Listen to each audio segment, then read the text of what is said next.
Assalamualaikum Ada warahmatullahi lagi MC. wabarakatuh. Pagi hari ini kita akan press release COVID-19 tanggal 6 Desember 2020. Silakan Bu Devi, Bu Dokter dimulai. Assalamualaikum warahmatullahi wabarakatuh. Selamat pagi dan salam sejahtera untuk kita semua. Press release Wali Kota Tarakan melalui gugus tugas percepatan penanganan COVID-19 di Kota Tarakan pada hari Sabtu 6 Desember 2020. Kepada seluruh rekan media, para peserta press release dan seluruh masyarakat Kota Tarakan, kami selaku tim gugus tugas percepatan penanganan COVID-19 di Kota Tarakan menyampaikan siaran pers, perkembangan dan situasi penanganan COVID-19 di Kota Tarakan sebagai berikut. Yang pertama, perkembangan kasus COVID-19 sampai hari Minggu 6 Desember 2020 adalah jumlah kasus suspek yang dipantau saat ini sebanyak 132 orang. Kasus suspek adalah orang dengan infeksi saluran pernapasan akut atau ISPA dan pada 14 hari terakhir sebelum timbul gejala memiliki riwayat perjalanan atau tinggal di negara atau wilayah Indonesia yang melaporkan transmisi lokal. Orang dengan salah satu gejala ISPA dan 14 hari terakhir sebelum timbul gejala memiliki riwayat kontak dengan kasus probable ataupun kasus konfirmasi COVID-19.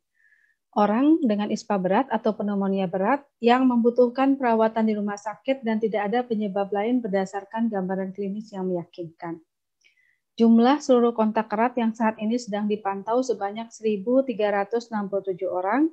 Kontak erat adalah orang yang memiliki riwayat kontak dengan kasus probable ataupun kasus konfirmasi COVID-19. Yang dimaksud dengan riwayat kontak erat adalah kontak tatap muka atau berdekatan dengan kasus probable ataupun kasus konfirmasi dalam radius 1 meter dan dalam jangka waktu 15 menit atau lebih. Sentuhan fisik langsung dengan kasus probable ataupun kasus konfirmasi, bersalaman, berjabatan tangan, mencium tangan, dan lain-lain. Orang yang memberikan perawatan langsung dengan kasus probable ataupun kasus konfirmasi tanpa menggunakan APD atau alat perlindungan diri yang sesuai dengan standar. Dan situasi lainnya yang mengindikasi adanya kontak berdasarkan penilaian risiko lokal yang ditetapkan oleh tim penyelidikan epidemiologi. Saat ini tidak ada kasus probable yang dirawat di rumah sakit. Kasus probable adalah orang dengan infeksi saluran pernapasan atau ISPA berat atau akut respiratory distress syndrome atau meninggal dengan gak meyakinkan COVID-19 dan belum ada hasil pemeriksaan laboratorium RT-PCR. Hari ini bertambah 43 kasus konfirmasi COVID-19 yaitu COVID-963 atas nama SY, laki-laki 39 tahun, Kelurahan Kampung 4. COVID-964 atas nama YP, 55 tahun, Kelurahan Karangharapan. COVID-965 atas nama AH, perempuan, 31 tahun, Kelurahan Pamusian. COVID-966 atas nama L, perempuan, 20 tahun, Kelurahan Karanganyar. COVID-967 IZ, laki-laki 46 tahun, Kelurahan Kampung 1. COVID-968 MJ, perempuan, 36 tahun, Kelurahan Karanganyar Pantai. COVID-969 MFA, laki-laki 32 tahun, Kelurahan Gunung Lingkas. COVID-971 atas nama N, laki-laki 51 tahun, Kelurahan Gunung Lingkas. COVID-972 SAM, laki-laki 27 tahun, Kelurahan Karangharapan. COVID-973 atas nama SNA, perempuan, 31 tahun, Kelurahan Mampurungan. COVID-974 YD, laki-laki 45 tahun, Kelurahan Pamusian. COVID-975 JF, laki-laki 23 tahun, Kelurahan Pamusian.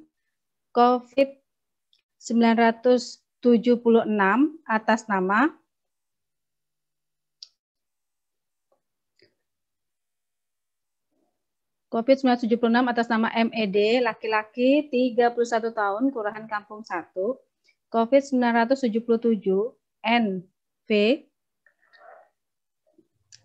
NV, perempuan, 37 tahun, Kelurahan Karangharapan. COVID-978 M, H. Laki-laki 33 tahun, Kelurahan Lingkas Ujung, COVID 979. J. Laki-laki 33 tahun, Kelurahan Selumit, COVID 980. SH. Laki-laki 28 tahun, Kelurahan Juwata Kerikil, COVID 981. HS. Laki-laki 28 tahun, Kelurahan Karanganyar Pantai, COVID 982. BH. Laki-laki 37 tahun, Kelurahan Juwata Kerikil, COVID 983. H.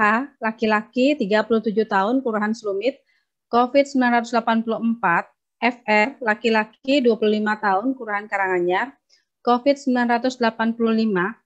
TR. Laki-laki 32 tahun, Kelurahan Pamusian, COVID 986. H. Laki-laki 39 tahun, imported kasus, COVID 987. ISZ atas laki-laki 36 tahun, Kelurahan Pamusian, COVID 988 atas nama AT, laki-laki 38 tahun, imported kasus, COVID 989 atas nama SB, laki-laki 36 tahun, Kelurahan Karanganyar, COVID 990 DS, laki-laki 42 tahun, Kelurahan Karangharapan, COVID 991. AA, laki-laki 28 tahun, Kelurahan Karanganyar, COVID 992. PH, laki-laki 27 tahun, Kelurahan Karanganyar, COVID 993. DW, laki-laki 26 tahun, imported kasus, COVID 994. EP, laki-laki 42 tahun, imported kasus, COVID 995. YP, laki-laki 28 tahun, imported kasus, COVID 996 atas nama NA, 52 tahun, Kelurahan Kampung 1. COVID 997. MA, laki-laki 21 tahun, Kelurahan Kampung 1. COVID 998. S, laki-laki 48 tahun, Kelurahan Juwata Permai. COVID 999. H, 45 tahun, Kelurahan Karanganyar. COVID 1000 atas nama S, perempuan 64 tahun, Kelurahan Pamusian. COVID 1001. MDI, laki-laki 40 tahun, Kelurahan Pamusian, COVID 1002, atas nama M, laki-laki 64 tahun, Kelurahan Karanganyar, COVID 1003, atas nama M, perempuan 82 tahun, Kelurahan Sebengkok, COVID 1004, DA, perempuan 36 tahun, Kelurahan Karanganyar, COVID 1005, ZAZ, laki-laki 47 tahun, Kelurahan Selumit. Sehingga jumlah kasus kumulatif konfirmasi COVID-19 itu sebanyak 1005 orang. Alhamdulillah hari ini terdapat 50 pasien kasus sembuh, yaitu COVID 426 atas nama RS, perempuan 43 tahun, Kelurahan Sebengkok, COVID 426 atas nama BH, laki-laki 49 tahun, Kelurahan Karanganyar, COVID 458 atas nama L, laki-laki 32 tahun, Kelurahan Juwata Laut, COVID 460 atas nama SN, laki-laki 41 tahun, Kelurahan Kampung 1, COVID 493, HEP, laki-laki 47 tahun, Kelurahan Karanganyar Pantai, COVID 531, RA, perempuan 27 tahun, Kelurahan Pamusian, COVID 539 atas nama RR, laki-laki 33 tahun, Kelurahan Pamusian, COVID 540 atas nama KM, perempuan 50 tahun, Kelurahan Sebengkok, COVID 542, VSS, perempuan 13 tahun, Kelurahan Juwata Kerikil, COVID 543, AW, perempuan 40 tahun, Kelurahan Juwata Kerikil, COVID 545, HG, laki-laki 46 tahun, Kelurahan Pamusian. Kemudian COVID 574 atas nama CNS, perempuan 20 tahun, Kelurahan Kampung 6. COVID 582, EAP, laki-laki 45 tahun, Kelurahan Karangharapan. COVID 591, F, laki-laki 44 tahun, Kelurahan Juwata Permai. COVID 598, KJ, laki-laki 60 tahun, Kelurahan Pamusian. COVID 599, SN perempuan 52 tahun, Kelurahan Sebengkok. COVID 600, RG laki-laki 11 tahun, Kelurahan Pamusian. COVID 601, RI perempuan 19 tahun, Kelurahan Pamusian. COVID 602, SD laki-laki 39 tahun, Kelurahan Juwata Permai. COVID 603, SM perempuan 61 tahun, Kelurahan Juwata Krikil. COVID 606, HJ perempuan 57 tahun, Kelurahan Sumit. COVID 647, HW laki-laki 35 tahun, imported kasus. COVID 649, KH laki-laki 45 tahun, Kelurahan Pamusian. COVID 654 atas nama SS perempuan 47 tahun, Kelurahan Kampung 6. COVID 657, AM perempuan 48 tahun, Kelurahan Karangharapan. Kemudian COVID 659 atas nama RAH laki-laki 28 tahun, Kelurahan Juwata Laut. COVID 663 TR laki-laki, Kelurahan Karanganyar. COVID 666 FHS perempuan 34 tahun, Kelurahan Karanganyar Pantai. COVID 667 TR perempuan 18, Kelurahan Karanganyar. COVID 668 M perempuan, Kelurahan Karanganyar Pantai. COVID 669 MF laki-laki 8 tahun, Kelurahan Kampung 4. COVID 670 F laki-laki 49 tahun, Kelurahan Karangbalik. COVID 671 EE perempuan 39 tahun, Kelurahan Gunung Lingkas. COVID 676 JPI laki-laki 37 tahun, Kelurahan Pamusian. Kemudian COVID 677 IZF laki-laki 11 tahun, Kelurahan Kampung 4. COVID 678 L laki-laki 49 tahun, Kelurahan Kampung 1. COVID 680 MAN laki-laki 25 tahun, Kelurahan Sebengkok.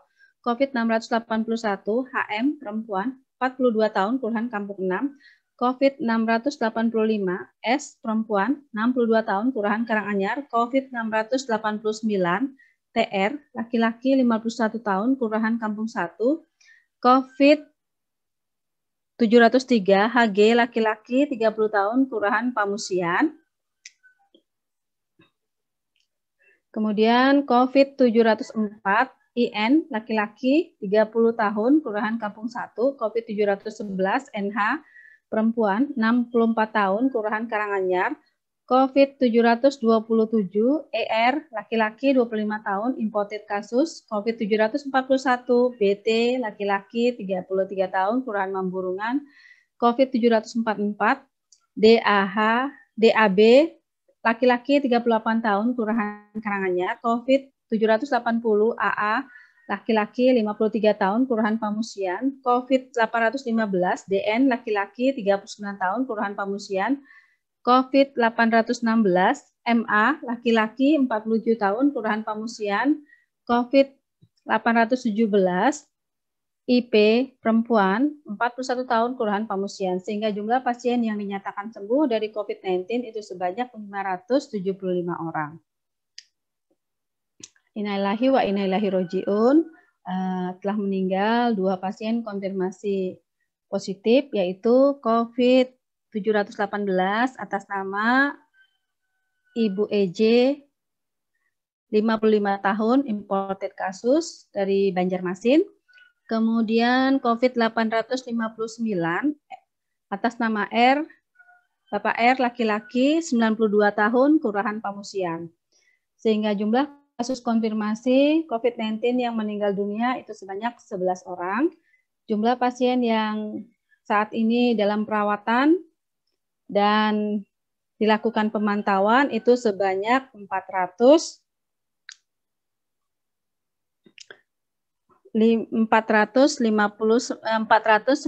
orang. Kepada ada ralat, Bu. Ya. COVID-975 itu masuk data Bulungan. 975 masuk data Bulungan? Ya, Bu. Jadi kasus kita hari ini hanya 42. 1004. 1004. Ya, 1004 totalnya. Kan? 1004. Ya, betul. 1004. Berarti 975 adalah merupakan kasus ini ya.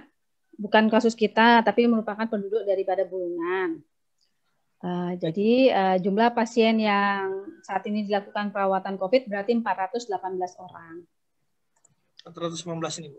Kepada masyarakat Kota Tarakan, ya, agar terus memberikan dukungan moral terhadap pasien ataupun keluarga, kasus suspek, kasus probable, kontak erat, dan kasus konfirmasi COVID-19, mari kita bantu mereka semampu kita. Yang dijauhi adalah penyakitnya, bukan orangnya. Kepada seluruh masyarakat Kota Tarakan, perlu kami sampaikan, mengingat saat ini terjadinya penambahan kasus konfirmasi COVID-19 merupakan pelaku perjalanan dan kontak erat dengan pelaku perjalanan, sehingga seluruh masyarakat Kota Tarakan wajib patuh dan disiplin dalam menerapkan protokol kesehatan yang sudah ditetapkan sebagai bentuk pencegahan terhadap penyebaran COVID-19 di Kota Tarakan. Adapun protokol kesehatan yang wajib dipatuhi adalah mencuci tangan dengan sabun di air mengalir, memakai masker, mencuci tangan, kemudian menjaga jarak dengan orang lain minimal 1 meter, menghindari berkerumun di tempat-tempat umum, membatasi menyentuh fasilitas tempat-tempat umum, dan jangan menyentuh mata, hidung, serta mulut sebelum mencuci tangan dengan sabun di air mengalir. Juga disampaikan kepada pelaku perjalanan yang datang ke Kota Tarakan dengan membawa hasil rapid test, maka wajib untuk dilakukan isolasi mandiri selama 14 hari. Apabila tidak mau untuk dilakukan isolasi mandiri selama 14 hari, maka lakukanlah pemeriksaan swab secara mandiri. Apabila hasil swabnya negatif, bisa beraktivitas seperti biasa. Untuk pelaku perjalanan yang pada saat melakukan isolasi mandiri ada keluhan seperti demam, pilek, batuk, dan gangguan pernapasan, maka laporkan kepada puskesmas yang terdekat dengan tempat tinggal ataupun kepada hotline informasi COVID-19 di nomor 0813 5143 2112. Selanjutnya akan dikunjungi oleh teman-teman dari puskesmas. Yang ketiga, isolasi mandiri itu dapat dijalankan dengan cara tinggal di rumah dan jangan pergi bekerja atau pergi ke ruang publik. Gunakan kamar terpisah dengan anggota keluarga lainnya. Jika memungkinkan, upayakan menjaga jarak setidaknya 1 meter dengan anggota keluarga lainnya. Selalu menerapkan perilaku hidup bersih dan sehat, PHBS dalam mengkonsumsi makanan yang bergizi, menjaga kebersihan tangan secara rutin, cuci tangan dengan sabun di air mengalir serta dikeringkan, dan lakukan etika batuk atau bersin. Hindari pemakaian bersama peralatan makan, piring, sendok, garpu, dan gelas, dan perlengkapan mandi, handuk, sikat gigi gayung, linen, dan spray. Berada di ruang terbuka dan berjemur di bawah sinar matahari setiap pagi, maksimal pukul 9 pagi. Selalu menjaga kebersihan rumah dengan cairan desinfektan, dan hubungi segera fasilitas pelayanan kesehatan atau layanan call center 112 jika kondisi memburuk, misalnya kesulitan bernapas atau sesak napas, untuk dapat diberikan perawatan lebih lanjut. Yang keempat, kami menambahkan kepada seluruh masyarakat yang ada di Kota Tarakan agar dapat meningkatkan kewaspadaan dan menjaga keamanan di lingkungan sekitarnya. Kenalilah orang-orang yang ada sekeliling rumah. Jika ada warga asing atau orang yang mencurigakan, laporkanlah kepada RT ataupun kepada pihak yang berwajib. Kepada masyarakat yang ingin melakukan konsultasi atau menanyakan informasi terkait COVID-19 dapat menghubungi via WA di nomor 0813 5143 2112, di mana pelayanan hotline informasi COVID-19 ini dibuka setiap hari Senin sampai dengan hari Minggu pukul 8 pagi sampai dengan 4 sore. Apabila urgent terkait pasien, silakan hubungi layanan call center 112 yang tetap melayani selama 24 jam. Menutup press release pada hari ini, kami selaku tim gugus tugas percepatan penanganan COVID-19 di Kota Tarakan, mari kita bersama-sama mencegah penularan COVID-19 di Kota Tarakan dengan melakukan adaptasi kebiasaan baru dan mematuhi protokol kesehatan yang sudah ditetapkan. Demikian, Assalamualaikum warahmatullahi wabarakatuh. Assalamualaikum warahmatullahi wabarakatuh. Bu, bisa sedikit, Bu, review yang kasus meninggal ini? Kasus yang meninggal, yang pertama itu adalah Ibu EJ. Atau Nyonya EJ, itu adalah beralamat dari Banjarmasin. Jadi dia masuk ke rumah sakit, ke RSUD pada tanggal 20 November 2020.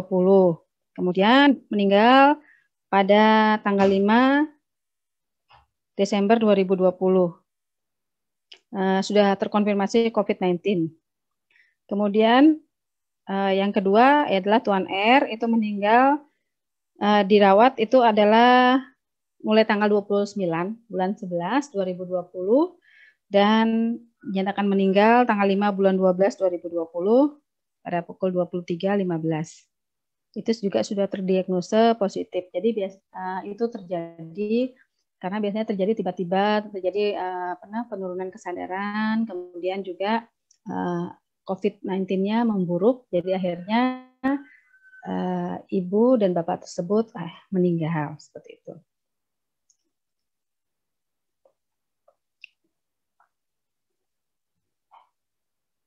Jadi kasus kedua ini lumayan lama Bu ya dirawat? Dua-duanya lama, kan? Dua-duanya lama. Yang pertama 15 hari. Kan 20 sampai tanggal 5. Yang kedua mungkin sekitar seminggu. Oh iya, lebih lama yang pertama Bu. Penyakit penyertanya Ibu yang pertama nih? Kalau yang ini saya belum ada informasi nih penyakit penyertanya, tapi bisa yang jelas ada penyakit penyertanya yang berat penyakitnya ini. Kalau kita lihat dari umurnya ya, karena yang satu kan umurnya sekitar berapa umurnya nih ya? 55. Iya, 55 biasanya itu. Kemudian yang kedua yang umurnya agak tua ya. 92 kan? Iya, 92 sudah umurnya ya Bapak tersebut. Jadi bisa ya punya penyakit penyerta. Biasanya sih yang banyak penyakit penyerta itu adalah hipertensi ataupun diabetes. Tapi masih belum dapat informasi ini apa penyakitnya. Biasanya sih ada informasinya, tapi ini belum dapat informasinya. Apalagi yang satu kan imported kasus, jadi bukan kasus kita, jadi mungkin rekodnya agak susah jadinya kan. Ini kasus kita sudah mencapai 1000 ya, 1004. 1004. Dengan kontak erat saat ini yang dipantau 1367. Iya. Ini kenapa bisa sampai segini makin melebar Bu, makin banyak? Ya sebenarnya ini sih dari anunya. Ini sih sebenarnya kalau kita lihat ini dari hasil tracing kasus yang kita lakukan. Jadi semakin masif kita melakukan tracing kasus, jadi semakin banyak yang kita lakukan pemeriksaan swab, jadi kita harus siap dengan konsekuensinya adalah semakin banyak yang kita temukan positif. Seperti itu, karena ya bisa jadi dia tidak tertular dengan orang yang kita misalnya yang kita duga sebagai kontak eratnya, tapi bisa juga dia memang tertular dari itu gitu loh. Kan kita tidak, itu kan terusnya nggak kelihatan. Ini saya tertular ini cuman kita mendapatkan dia dari hasil kontak erat dengan si A gitu loh kan. Itu. Jadi belum tentu. Bisa saja yang B belakangan didapat tapi yang B yang menularkan kepada si A. Tapi karena kita duluan dapatnya si A, jadi ya kita bilang kontak erat dengan si A gitu loh. Bisa saja seperti itu.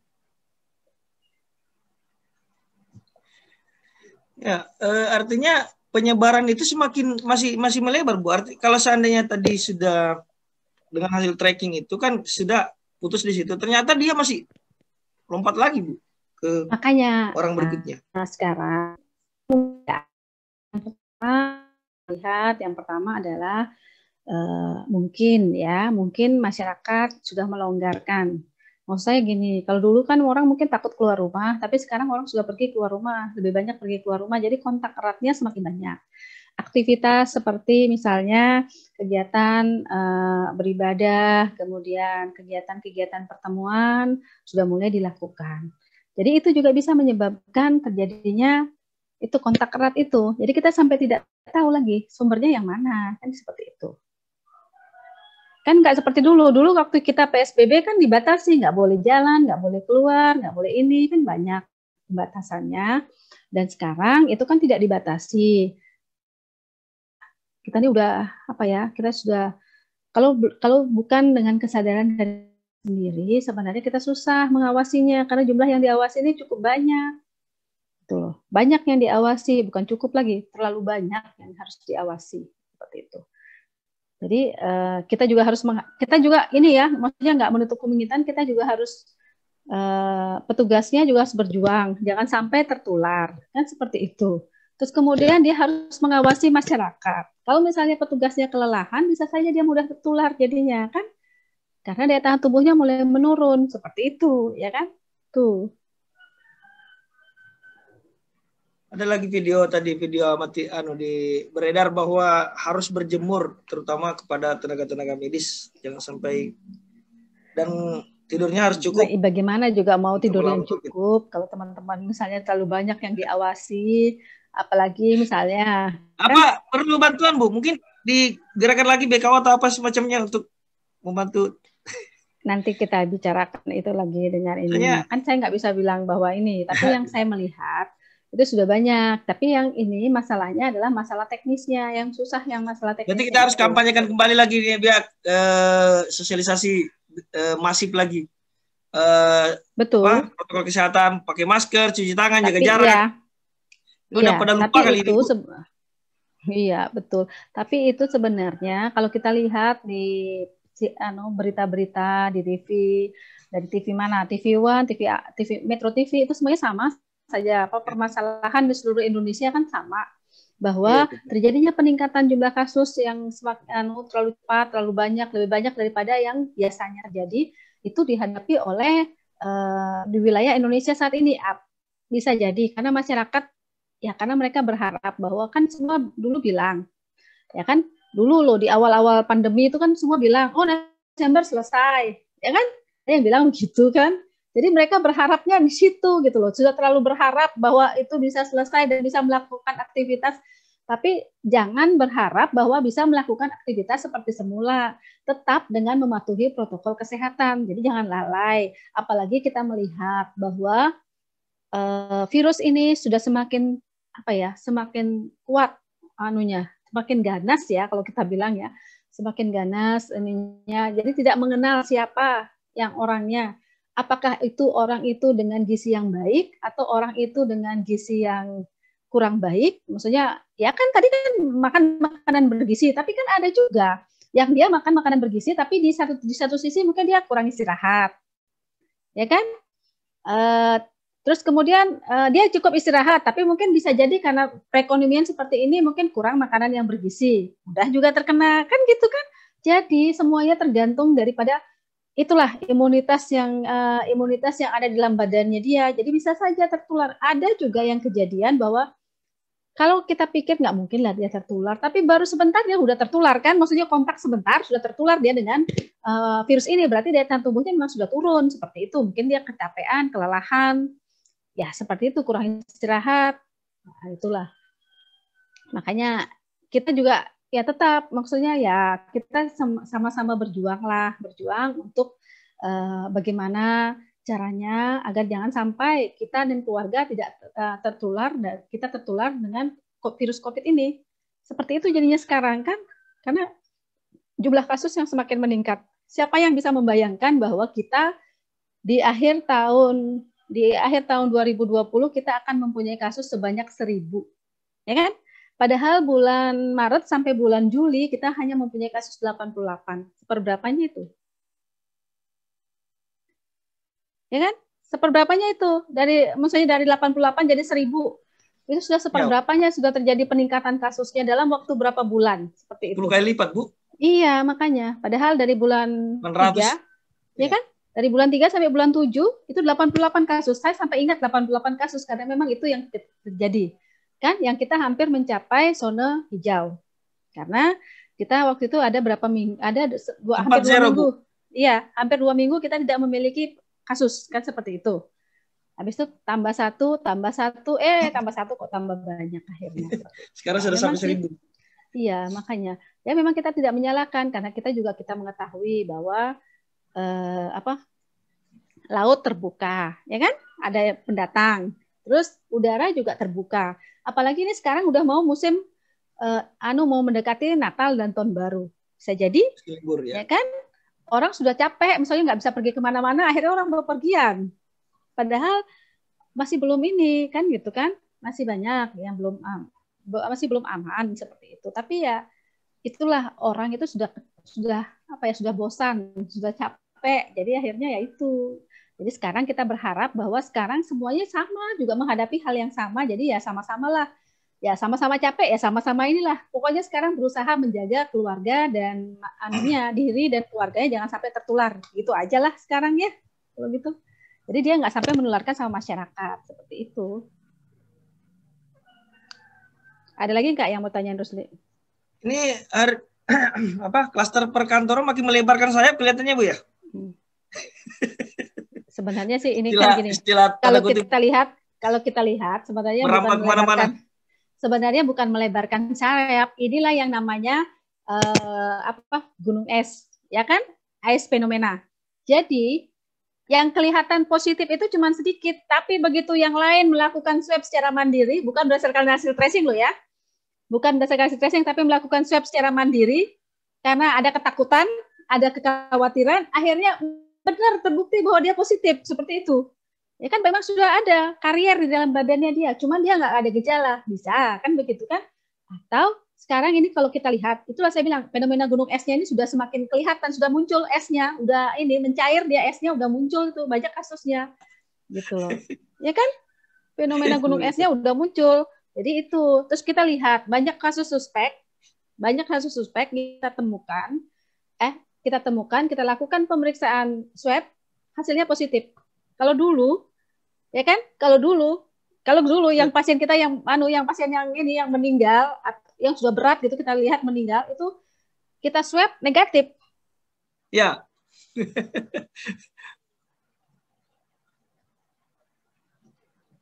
Halo, Bu Dokter.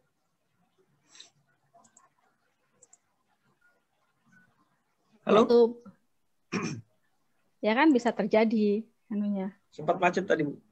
Iya. Berarti boleh dikatakan di masyarakat kita sekarang ini sudah banyak pembawa virusnya ini, Bu, yang tidak terdeteksi. Iya, bisa.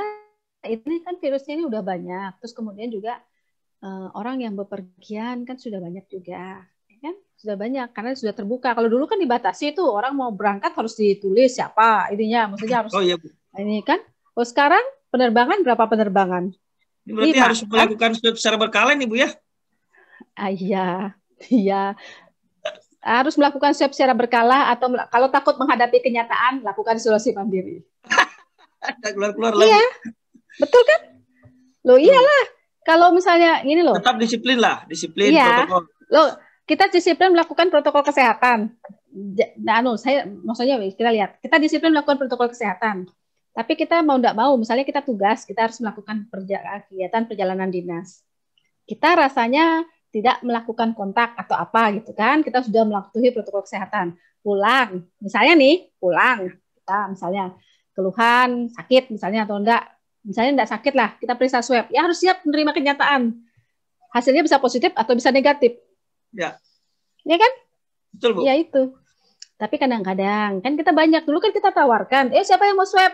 Kan kadang yang mau, takut nanti ketahuan positif. Apalagi sekarang kan, itu loh. Tapi karena mau enggak mau ya harus melakukan swab ya, itulah. Apalagi menunggunya. Kalau dengar-dengar di sosial media di negeri tetangga katanya ada drive-thru swab. Ada di kota besar kan ada drive-thru swab. Ternyata di kota besar juga. Di Jakarta gitu kan, di Surabaya ada drive-thru swab-nya. Tapi kelihatan kan kasusnya kalau mau swab belok situ. Iya, cuma tinggal kasih identitas, terus habis itu nanti kita buka mulut dalam mobil buka mulutnya gitu kan. Ya ada. Ya ada, nanti dikabari bisa. Melalui handphone hasilnya. Ya, via WA. Ya WA. Diinformasikan via WA. Hasil sudah keluar, hasilnya negatif atau hasilnya positif. Kalau hasilnya positif ya. Kalau hasilnya positif langsung dijemput. Iya, sekarang nggak bisa dijemput lagi, kadang-kadang harus dikonfirmasi, terus nanti dia misalnya gini, kalau orangnya tanpa gejala biasanya dikasih tahu, nanti datang ya besok tanggal berapa, karena gini, kalau pengalaman di kita ya, karena jumlah kasusnya semakin meningkat, terus kemudian kayak di rumah sakit kota itu kan dia hanya bisa memeriksa pasien COVID itu 30 orang per hari. Kalau lebih daripada 30 orang berarti dijadwalkan besok. Ya kan? Berarti diprioritaskan yang pertama adalah orang yang memiliki gejala, kemudian baru orang yang tanpa gejala. Itu dianukan, maksudnya dia harus dilakukan pemeriksaan ronsen dan pemeriksaan darah lengkap. Jadi diperiksa ada nggak masalah dengan hal tersebut gitu loh. Kalau misalnya dengan kasus suspek, berarti dia harus mendapatkan pengobatan, terapi. Maksudnya kalau dia ada batuk-batuk atau demam sebelumnya, berarti dia suspek. Berarti dia sebelum dia terkonfirmasi, berarti dia harus dapatkan pengobatan. Seperti itu. Jadi dia harus datang dia periksa, nanti dia kontrol lagi, dilakukan swab lagi atau gimana gitu loh. Jadi ya drive thru-nya ya, tapi harus tenaga kesehatannya ini harus kuat loh, harus banyak. Iya Bu. Iya kan? Kalau cuma sedikit ya. Terus harus itu diingat. Karena seperti yang Ibu bilang tadi, kita ini masih takut orang karena itu tadi efeknya dicucilkan dan sebagainya. Padahal ini untuk keselamatan bersama. Kamu harus yakin bahwa kamu ini tidak aman dari COVID untuk bisa Tidak bisa orang yakin dia terbebas dari COVID. Setiap orang yang periksa swab pasti dia harus siap dengan dua konsekuensinya. Iya, Bu. Positif atau negatif, gitu kan? Terus siap. Dan harus mengamankan diri dengan isolasi. Iya, betul. Itu sambil menunggu hasil ya isolasi diri lah. Jangan terlalu jangan baru tanpa gejala overconfident langsung jalan dulu. Nanti ya kan? Itu yang tidak diharapkan. Oke, Bu Dokter. Cukup hari ini panjang lebar pembahasan kita. Iya, baik. Yuk, Dokter. Ya, terima kasih. Assalamualaikum. Waalaikumsalam warahmatullahi wabarakatuh. Salam tangguh, salam sehat. Iya.